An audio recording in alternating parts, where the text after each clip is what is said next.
ఈశ్వరః గురు సాక్షాత్ పరబ్రహ్మ తస్మై గురవే ఆచార్య ప్రబోధానంద మీ పేరండి? నా పేరు మహేశ్వరమ్మ. ఎక్కడి నుంచి మీది? ఈ ఊరేనా? మాది ఇక్కడే గూడూరు, మన్నూరు. ఇక్కడ లోకల్లో ఉన్న అందరము మేమందరం 200 మంది సభ్యులు ఉన్నాము. ఈ భగవద్గీత జ్ఞానాన్ని ప్రజలకు అందిస్తూ శ్రీకృష్ణుడి నిజభావాన్ని తెలుపుతూ సండే ప్రచారం చేసుకుంటూ మా స్వామివారు శ్రీ శ్రీ శ్రీ ఆచార్య ప్రబోధానంద ఈశ్వరులు ఇటీవల కాలమయ్యారు 4 సంవత్సరాల క్రితం. ఆయన తర్వాత ఆయన ఆదర్శం ప్రకారం, ఆయన ఆదరణ ప్రకారం మేము పాలు మారిపోకుండా, జ్ఞానానికి స్వామి లేడు గురువు లేడు అని దూరం అయిపోకుండా ఆయన విధానాన్ని నడవాలని ఆయన చేసి చూపెట్టినటువంటి ఆదర్శంతో ఇక్కడ మేము ఈ స్థలం కొనుక్కొని ఇక్కడ మేము పొలం పనులు చేసుకుంటూ ఉదయం సాయంత్రం ఆరాధన చేసుకొని గ్రంథాలు చదువుకుంటూ రాత్రి 12 దాకా జ్ఞాన చర్చ చేసుకుంటూ భగవద్గీత ఆ విధంగా ఈ జీవనం గడుపుతూ మాకు ఎలాంటి సౌకర్యాలు అంటే ఏ ఫెసిలిటీస్ లేకుండా ఉండాలని ఇక్కడ చేరాం. కొంతమంది గుడి ఆ రోడ్లో కట్టచ్చు కదా, ఊరు దగ్గర కట్టచ్చు కదా అని చెప్తా ఉంటారు. అక్కడ కడితే జనాలు వస్తారు, వాళ్ళు తోసింది వేస్తారు, అది ఆశ కలుగుతుంది. రేపు మేము వచ్చింది ఒకదానికైతే అక్కడ జరిగేది ఒకటి. దీనివల్ల ఏమవుతుందంటే మళ్ళీ అపమార్గం పడతాం, అట్లా చెడుదారి పోవాల్సిందే. కానీ మనం ఎందుకైతే వచ్చామో దేవుని చేరాలని, విడుదల పొందాలని, మోక్షం జరగాలని, మరి ఆ కాన్సెప్ట్ దెబ్బతింటుంది. మాయ ఎంతటి వాడినైనా సరే పక్కకి నెట్టేస్తుంది, అంత బలం ఉంది. దేవుడికి ఒక బలం అంటే మాయకు 108 బలం రెట్లు ఎక్కువ. అందుకే మనం జపమాలల్లో కూడా 108 వేసుకుంటా ఉంటాం. సరే, ఈ విధంగా ఉంది. మేమందరం ఇక్కడ సుమారు 40, ఇంతకుముందు 70 మంది దాకున్నాము. కొద్దిగా కొన్ని పరిస్థితులు, కొంచెం సమస్యలు అంటే ప్రపంచ సమస్యలు, మాయ ప్రభావంతో కొంతమంది వస్తూ పోతున్నారు. ప్రస్తుతానికి ఇక్కడ 45 నుంచి 50 మంది ఉన్నాం, పిల్లలు పెద్దలందరూ. మేము ఇక్కడ గవర్నమెంట్ స్కూళ్ళలోనే పిల్లల్ని చదివించుకుంటాం. ఎవరిని మేము చందాలు కానీ డొనేషన్లు కానీ ఇట్లాంటివి ఏది మేము ఎవరిని ఆశించడం ఏం చేయము. మా కష్టార్జితంతోనే, మాకున్నంతలోనే దేవుని కార్యాలు కానీ ఉత్సవాలు కానీ ఏదైనా విషయాలు చేసుకుంటూ ఉన్న కాడికే మేము తృప్తి చెంది, ఏ మాత్రం లభించినా దేవుడు అనుగ్రహం జరిగినా అందరము పంచుకుంటూ, అది సమస్య కావచ్చు, ఆహారం కావచ్చు, ఏదైనా సరే ఒకటిగా ఉండి ఈ విధానాన్ని మా వెనక తరాలు పిల్లలకి ఈ విధానం అందించాలని. ఇప్పుడు మేము పుట్టినప్పటి నుంచి సమస్యలు ఉన్నాయి, పుట్టినప్పటి నుంచి వచ్చేదాకా బంధాలు వదలడం లేదు. ఇక్కడ పక్కన వాళ్ళు, బంధువులు, సంధువులు, కొడుకులు, పిల్లలు, ఈ ప్రపంచ సంబంధాలతోనే ఇట్లే పోతూనే ఉన్నాం. దీనికి ఎప్పుడు అంత్యం లేదు. కాబట్టి ఇక్కడికి వచ్చి ఈ వాతావరణంలో, ఈ ఆనంద మఠంలోనే మా లెక్కలో పిల్లల్ని కూడా తీసుకొని వచ్చి వాళ్ళకి సద్బుద్ధులు, సన్మార్గాన్ని నేర్పించి వాళ్ళకి ప్రపంచ బంధాలు లేకుండా వాళ్ళని స్వేచ్ఛగా, ప్రశాంతంగా, సరేనా, దేవుని వైపు భావం కలిగి చక్కగా నడవడిక నేర్చుకొని వాళ్ళ హృదయాలలో సన్మార్గాన్ని గుణాతీతులుగా చేసి దేవుని పొందాలని ప్రయత్నంగా ఇలా చేస్తున్నాం. ఇది అనుకున్నంత మాత్రం అసంఖ్యాకంగా ఒక రోజుకి జరిగి దీన్ని ప్రజలు గుర్తించి రేపు రాబోయే పరిస్థితులు, కాలమాన పరిస్థితులు తీవ్రంగా ఉన్నాయి కాబట్టి వాటికి తగ్గట్టు మేము తగ్గింపబడి అన్నిటినీ నడుచుకుంటూ ఈ విధానంగా కొనసాగిస్తున్నాం. ఇది కాన్సెప్ట్. కాకపోతే ఇక్కడ శ్రీకృష్ణ పరమాత్మ మేము స్థాపితం చేసుకున్నాం. ఇది ఆనంద మఠం. ఆనందం అంటే ఆత్మ, మఠము అంటే కూటస్థము, అంటే గృహస్థంగా ఉంటూ జీవుడు ఆత్మతో కూటస్థంగా ఉంటూ కలిసి భార్యాభర్తలు ఎట్లా సంబంధం అంటాం అట్లా ఆనంద మఠం. మఠం అంటే కూటు కలిసి ఉండడం జీవుడు ఆత్మతో. ఈ విధంగా ఉన్నాము.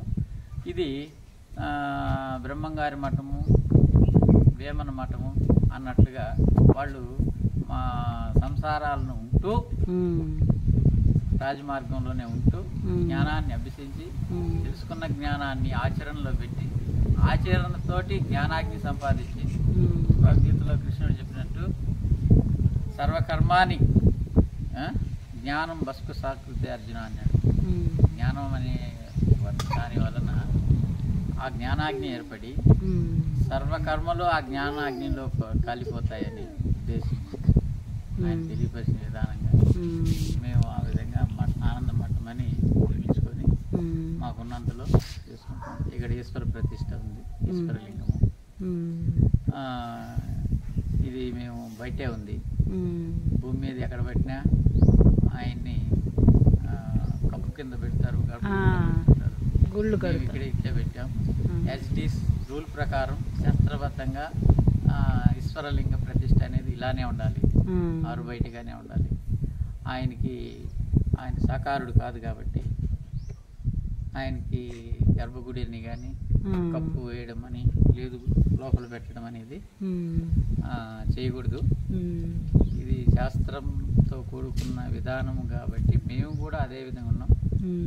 ఎన్నో మంది అడుగుతుంటారు, వాళ్ళ జ్ఞానం అన్ని సవివరంగా వివరం చెప్పి పంపిస్తున్నారు. అదే మరి మీరు ఎన్ని సంవత్సరాల నుంచి ఇక్కడ? మేము ఇది 5వ సంవత్సరం అమ్మా.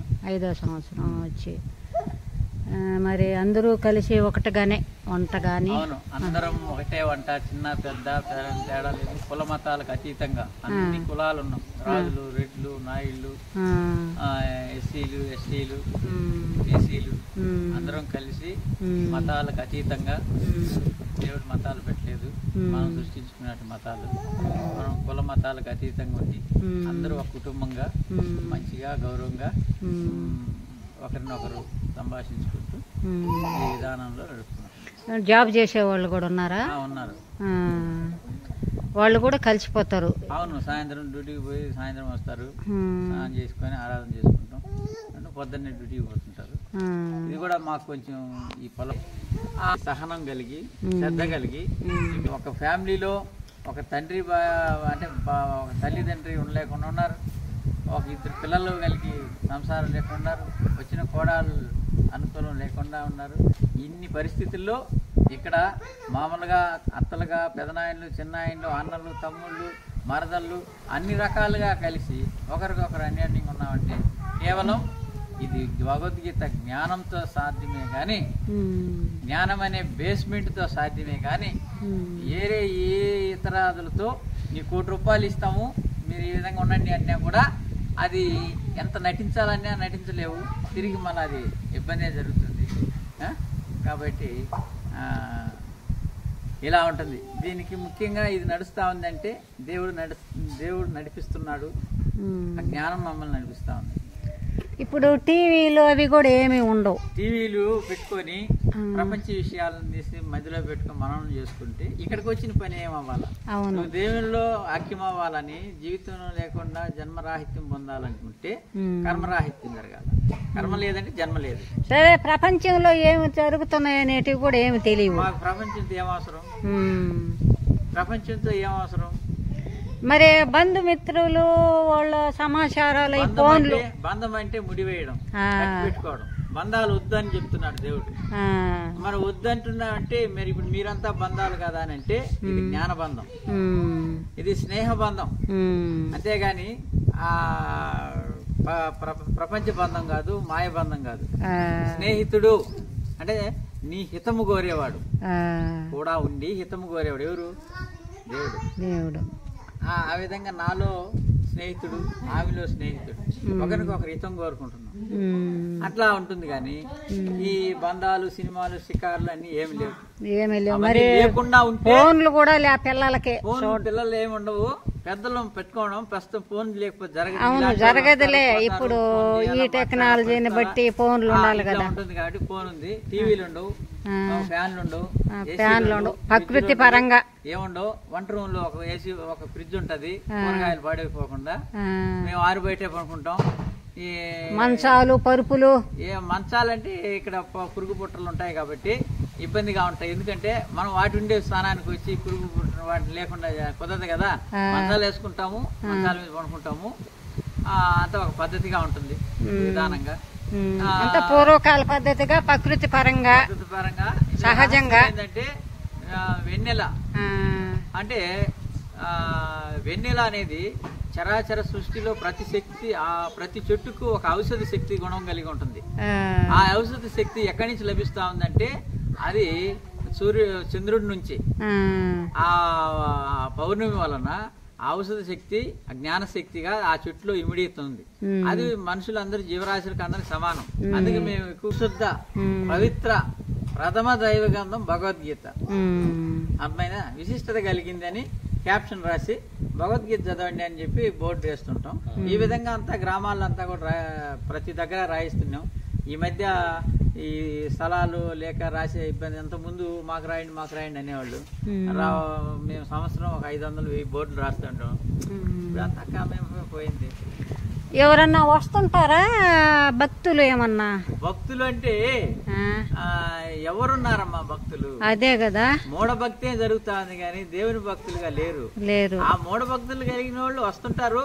వాళ్ళకి మేము జ్ఞానం చెప్పి గ్రంథాలు అందించి జ్ఞానం రూపంలో ఇలా మీరు వచ్చారు. ఈ విధంగా జీవుడెవరు, దేవుడెవరు అంటే ఇది ఇప్పటిదాకా మనం ప్రపంచ సబ్జెక్ట్ మాట్లాడుకున్నాం. అవునులే. అప్పుడు భగవద్గీతని 3 మాటల్లో చెప్పాలంటే దేవుడు అంటే వెతకబడేవాడు, నామరూప క్రియారహితుడు, ఇంద్రియ అతీతుడు. 3 మాటలు. ఓకే. దేవుడు అంటే దేవులు ఆడబడేవాడు. అది పేరు కాదు, బిరుదు మనం పెట్టుకున్నాం. దేవులు ఆడుతుంటాం అంటే వెతకబడేవాడు ఆయన. నామరూప క్రియారహితుడు, పేరు లేదు, రూపం లేదు, పని లేదు. ఈయన ఏది కాదన్నప్పుడు అనంతుడు. అవును. మరి ఇన్ఫినిటీ, ఎల్లలు లేనివాడు ఆయన. ఎట్లుంటాడో తెలీదు, ఏ విధంగా ఉన్నాడో తెలీదు, ఏం చేస్తుంటాడో తెలీదు, ఏమీ లేనటువంటి వాడు. మరి చాలా మంది ఈ మధ్య ఇక్కడ కూడా శివాలయ అవి ఉన్నాయి. మాకు దేవుడు వచ్చినాడు, దేవుడమ్మ వచ్చింది, దేవుడు మాట్లాడినాడు, ఆత్మ చెప్పినాడు. మేము ఇన్ని రోజులు మా జీవితాలనే పణంగా పెట్టి అన్ని శాస్త్రాలు, వేదాలు అన్ని చదివి జ్ఞానం తీసుకుని ఎక్కడ దేవుడు మాకు ఇప్పుడు దాకా కనపడలేదు. ఇప్పుడు దాకా కనీసం ఆనవాళ్ళు కూడా తెలియదు. కానీ ఏమి తెలియని మూర్ఖులకంతా కూడా దేవుడు వచ్చినాడు, దేవుడు చెప్పినాడు, దేవుడు మాట్లాడుతున్నాడు అంటారు. అవును. అదే ఆయనతో కృష్ణుడు, అర్జునుడు ఎప్పుడు ఉన్నారు, ఒకటిగానే ఉన్నారు. మరి ఆయన యుద్ధ రంగంలో పోయినప్పుడు విశ్వరూపం చూపించాడని చెప్పారు. భగవద్గీతలో ఉంది కదా సాక్షాత్తు. మరి ఇన్ని రోజులు ఆయనతో ఉన్నాడు దేవుడు కాదన్నట్టే కదా లెక్క. మరి ప్రత్యేకంగా చూపించేది ఏముంది? మరి ఆయన కూడా చెప్పాడు, అయ్యా ప్రభు సాలించిన ఆయన నీ రూపం నేను చూడలేకుండా ఉన్నాను. భయంకరమైన కోరలు, భయంకరమైన ఉదరములతో ఆది మధ్యంతో రాయితే ఎక్కడ ఏది ఉందని తెలియనట్టుగా ఉంది.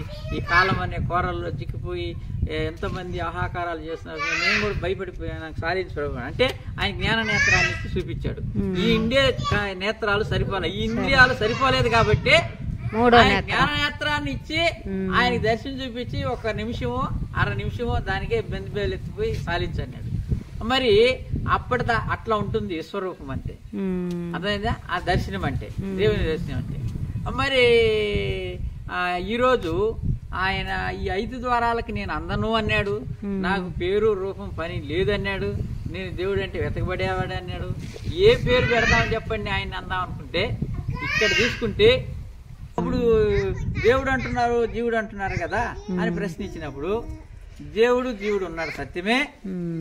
జీవుడికి దేవుడితో పని, దేవుడికి జీవుడితో పని లేదు. కానీ ఇప్పుడు దేవుడిని చేరాలంటే ఏం చేయాలా అని ప్రశ్న మనకు వచ్చింది. దేవుడిని చూడాలా, చేరాలంటే ఏం చేయాలా? ఆయన కనపడేవాడు కాదు, వినపడేవాడు కాదు, పేరు లేదు, ఊరు లేదు, ఏమీ కాదని చెప్పేసినారు. మళ్ళీ ఎవరిని పట్టుకోవాలా, ఎట్ట పట్టుకోవాలంటే దాని గురించిన సమగ్ర సమాచారం అంతా భగవద్గీతలో ఉంది. భగవద్గీతను సంపూర్ణంగా తెలుసుకుంటే దానికి తీరుతెన్నులు తెలుస్తాయి. ఓకే. మరి ఇక్కడ భయం అనేది ఏం కలగదా? ఏమన్నా క్రూర జంతువులు? అవును, ఉన్నాయి. పందులు ఉన్నాయి, దుప్పిలు ఉన్నాయి, అనకొండ పావులు ఉన్నాయి, తేళ్లు జిరులు విషసర్పాలు అన్ని కూడా ఉన్నాయి. అవి ఉన్నాయి, దేవుని ఆజ్ఞ లేని ఏం జరగదు. మళ్ళీ అట్టని గుడ్డిగా ఉండిపోయితే అది అవిశ్వాసం అంటారు. మనము మన పని మనం చేసుకుంటూ దేవునికి సమర్పిస్తే ఎల్లవేళ క్షణమపై ఖచ్చితం అన్నాడు ఆయన. నువ్వన్నా నిద్రపోవచ్చు, కూర్చోవచ్చు, పనుకోవచ్చు, ఏదో ఉంది కానీ ఆయన కానీ రెప్పపాటు కూడా నిద్రపోలా. ఎప్పుడూ పని చేస్తూనే ఉన్నాడు, కార్యకర్తగా శరీరంలో ఉన్నాడు, నిన్ను రక్షించేవాడు. నీ భావాన్ని బట్టి నిన్ను ఏం చేయాలో ఆయన చేస్తాడు. ఆయన నీ ప్రాణాలు ఆయన చేతిలో ఉంది. ఆయన ఏ విధంగా పంపించవచ్చు, లేదు బతికించవచ్చు, ఆయనకే వదిలేయాలి. నువ్వు మరణం ఎక్కడున్నా వస్తుంది, సప్త సముద్రాల కావాల కూడా ఉన్నా అది ఎదుక్కుంటావు. దానికి మళ్ళా టికెట్ ఏం పడినా with in fraction of second లో వస్తుంది, ఫ్రాక్షన్ ఆఫ్ సెకండ్ వెళ్ళిపోతుంది. ఓకే, బాగా చెప్పారండి, థ్యాంక్స్. కానీ ఇది మొత్తంగా